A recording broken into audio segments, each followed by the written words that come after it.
நம்ம பார்க்க போகிறது சயின்ஸில் நோய்கள் டாப்பிக்கில் வந்து நீரிழிவு நோய், அதாவது டயபெட்டிஸ் மெல்லிடஸ் என அழைக்கப்படும் நீரிழிவு நோயை பற்றி தான் வந்து நம்ம பார்க்க போகிறோம். டயபெட்டிஸ் அப்படின்னா வந்து ஓடுகின்ற, மெல்லிடஸ் அப்படின்னா இனிப்பு, அதாவது ஓடுகின்ற இனிப்பு அப்படிங்கிறது தான் வந்து டயபெட்டிஸ் மெல்லிடஸினுடைய கிரேக்க பொருள். இது டயபெட்டிஸ் வந்து ஒரு கணைய குறைபாட்டு நோய் தான். அதை வந்து ரெண்டு வகையாக பிரிக்கிறாங்க. எப்படி அப்படின்னா இன்சுலின் சார்ந்த நீரிழிவு நோய், இன்சுலின் சாராத நீரிழிவு நோய், அதாவது ஐடிடிஎம், என்ஐடிடிஎம். இன்சுலின் சார்ந்த நீரிழிவு நோய் வந்து 10-20% பேரிடம் தான் வந்து காணப்படுகிறது. நீரிழிவு நோய், சர்க்கரை நோயிலேயே வந்து 10-20% பேரிடம் இன்சுலின் சார்ந்த நீரிழிவு நோய். அதிகமாக 80-90% பேரிடம் தான் வந்து இன்சுலின் சாராத நீரிழிவு நோய் வந்து காணப்படுகிறது. அதாவது இன்சுலின் சார்ந்த நீரிழிவு நோய் எப்படி ஏற்படுது அப்படின்னா வந்து கணையத்தில் உள்ள பீட்டா செல்கள் வந்து அழிஞ்சு போதுமான இன்சுலின் வந்து சுரக்கிறது கிடையாது. பீட்டா செல்களை அழித்து இன்சுலினே வந்து இந்த இடத்துல வந்து சுரக்கிறது கிடையாது.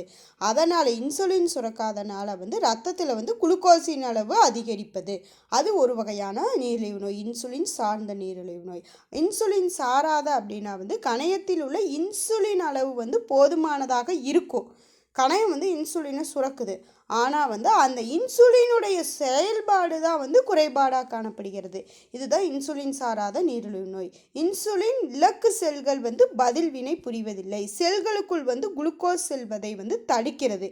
இங்கே ரத்தத்தில் குளுக்கோஸ் அளவு அதிகமாகிறது, இது வந்து செல்களுக்குள் குளுக்கோஸ் செல்வதை வந்து தடுக்கிறது.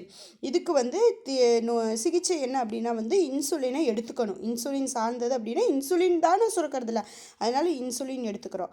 இதில் வந்து வினை செய்வதற்காக, அந்த இன்சுலின் வந்து வேலை செய்வதற்காக உணவு, உடற்பயிற்சி, மருந்து, இதன் மாதிரியான முறைகளிலே வந்து அதை கட்டுப்படுத்தலாம்.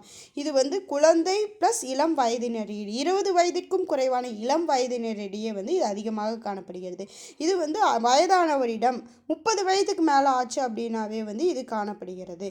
இதில் வந்து உடல் எடை குறையலாம், இல்லை சாதாரணமாக இருக்கலாம்.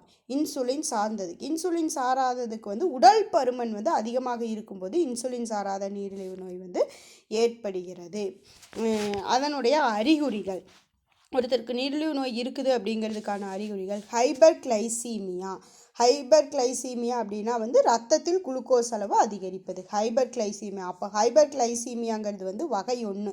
இன்சுலின் சார்ந்த நீரிழிவு நோயை தான் வந்து நம்ம ஹைப்பர்கிளைசீமியான்னு சொல்லுவோம், ரத்தத்தில் குளுக்கோஸ் அளவு அதிகரிப்பு. பாலியூரியா, அதிக சிறுநீர் வெளியேற்றதன் காரணமாக பாலியூரியான்னு சொல்லுவோம். பாலிடிப்சியா, அதிகப்படியான தாகம், பாலிடிப்சியானா அதிகப்படியான தாகம். கிளைகோசூரியா அப்படின்னா வந்து அதிகப்படியான குளுக்கோஸ் வந்து சிறுநீரில் வெளியேறுதல் தான் வந்து கிளைகோசூரியா. இதே பாலிபேஜியா அப்படின்னா வந்து இந்த குளுக்கோஸ் வெளியேறதன் காரணமாக அதிகமான பசி ஏற்படுவது பாலிபேஜியா.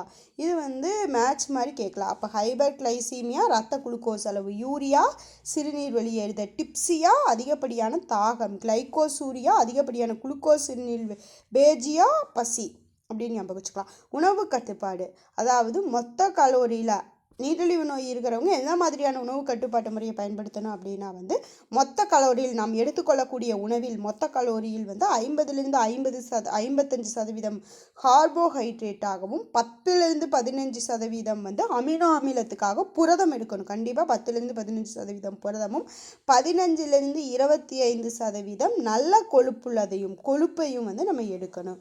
அதாவது நிறைவுற்ற கொழுப்பு குறைவாகவும் நிறைவுறாத பால் கொழுப்பு அமிலங்களை வந்து அதிகமாகவும் எடுத்துக்கணும். அந்த 15-25%. WHO ஒரு புள்ளி விவரத்தை வெளியிட்டிருக்குது. 2030 வந்து இறப்பை ஏற்படுத்தும் காரணிகளில் வந்து சர்க்கரை நோய், நீரிழிவு நோய் வந்து 7வது இடத்தில் இருக்கும் என கணிச்சிருக்குது 2030. நோய் ஏற்படும் சராசரி வயது நம்மளுடைய நாட்டில் 40ஆகவும், பிற நாடுகளில் பாருங்கள் 55, நம்ம நாட்டில் 40 வயசுலேயே வந்து நீரிழிவு நோய் வந்துடுது. 2025 இந்தியா வந்து 52.2 மில்லியன் நோயாளியை இருக்கும் என கணக்கிட்டு வெளியிட்டிருக்குது. 2025 நீரிழிவு நோயாளிகளினுடைய எண்ணிக்கையை வந்து கணக்கிட்டிருக்கு.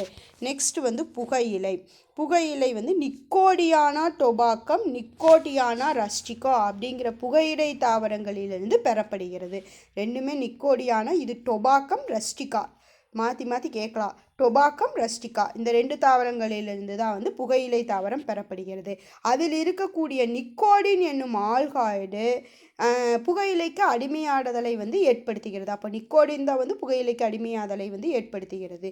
அது எந்த மாதிரியான நோயெல்லாம் ஏற்படுத்துது அப்படின்னா வந்து நம்ம புகைக்கும் போது வெளிவரும் புகையிலிருந்து பென்சோஃபைரின் பாலிசைக்ளிக் ஹைட்ரோகார்பன் இந்த 2 பொருளுமே வந்து நுரையீரல் புற்றுநோய்க்கான காரணிகளை கொண்டுள்ளது, புற்றுநோயை ஏற்படுத்தும் காரணிகளை கொண்டுள்ளது.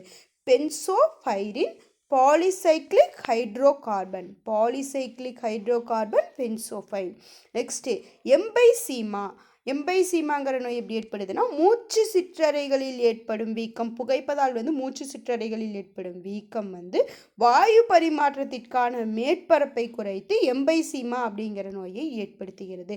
ஹைபாக்சியா அப்படின்னா வந்து புகைப்பதால் உருவாகும் கார்பன் மோனாக்சைடு வந்து ரத்தத்தில் இருக்கக்கூடிய ஹீமோகுளோபினுடன் பிணைப்பை ஏற்படுத்தி நம்மளுடைய ரத்தத்தின் மூலமாக தான் ஆக்சிஜன் போகுது, அந்த ஆக்சிஜன் எடுத்து செல்லும் திறனை குறைத்து ஹைபாக்சியா அப்படிங்கிற நோயை ஏற்படுத்துகிறது. வாயு பரிமாற்றத்தின் மேற்பரப்பை குறைத்து எம்பைசீமா என்ற நோயை ஏற்படுத்துகிறது. நுரையீரல் புற்றுநோயை ஏற்படுத்தும் காரணிகள் மென்சோஃபைரின் அண்ட் பாலிசைக்ளிக் ஹைட்ரோகார்பன் வந்து இந்த புகையிலையில் இருக்கிறதா வந்து சொல்லியிருக்காங்க.